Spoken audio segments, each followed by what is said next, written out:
नवी पेठेतील कापड दुकानात काम करणाऱ्या अल्पवयीन मुलीला लग्नाचे आमिष दाखवून तरुणाने वारंवार अत्याचार केले. ती गर्भवती असल्याचे समजताच त्याने गोळ्या खायला दिल्या. या प्रकरणी पीडितेच्या फिर्यादीवरून फौजदार चावडी पोलिसांनी संशयित तरुणास अटक केली आहे. सुजल नुले वय 21 राहणार सोलापूर असे त्या संशयिताचे नाव आहे. पीडिता लहान असतानाच तिची आई मृत झाली. कौटुंबिक परिस्थिती हलाखीची असल्याने पीडितेचे वडील मिळेल ते काम करून कुटुंब सांभाळतात. पीडिता नवी पेठेतील एका कापड दुकानात कामाला होती. इंस्टाग्रामवर सुजलची पीडितेसोबत ओळख झाली. त्याने मोबाईल क्रमांक दिला आणि दोघेही फोनवर इंस्टाग्रामवर बोलू लागले. 2-3 महिन्यांपूर्वी सुजलने कापड दुकानाजवळून त्याच्या घरी गेले. घरात कोणी नव्हते. त्यावेळी तू मला खूप आवडतेस, माझे तुझ्यावर प्रेम आहे, आपण लग्न करू असे म्हणून अत्याचार केला. त्यानंतर त्याने 5-6 वेळा अत्याचार केला. 1 महिन्यापूर्वी कामावर असताना अचानक तिला उलटी झाली, चक्कर येऊन मळमळत होते.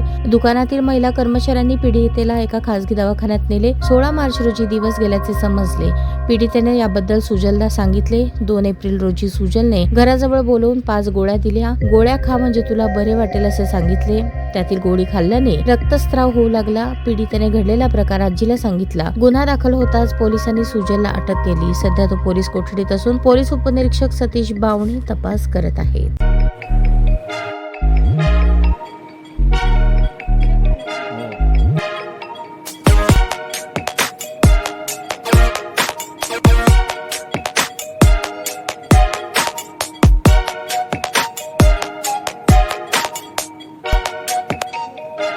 सोलापूर शहरातील सुप्रसिद्ध हॉस्पिटल म्हणजे सेंट्रल मल्टी स्पेशालिटी हॉस्पिटल मागील अनेक वर्षापासून सेवा बजावत आहे. 24 तास इमर्जन्सी सर्व्हिस, मॉडर्न टेक्नॉलॉजी, अनुभवी डॉक्टर्स तसेच अत्याधुनिक तंत्रज्ञान सुविधांनी सुसज्ज स्त्रीरोग प्रसूती विभाग, ऑर्थोपेडिक विभाग, मेडिकल विभाग आणि इतर एकमेव नाव म्हणजे सेंट्रल मल्टी स्पेशालिटी हॉस्पिटल. पत्ता गणेशपेठ शॉपिंग सेंटर, मंगळवार बाजार, सोलापूर. ताज्या बातम्या पाहण्यासाठी प्राईम महाराष्ट्र न्यूज चॅनलला सबस्क्राईब करा.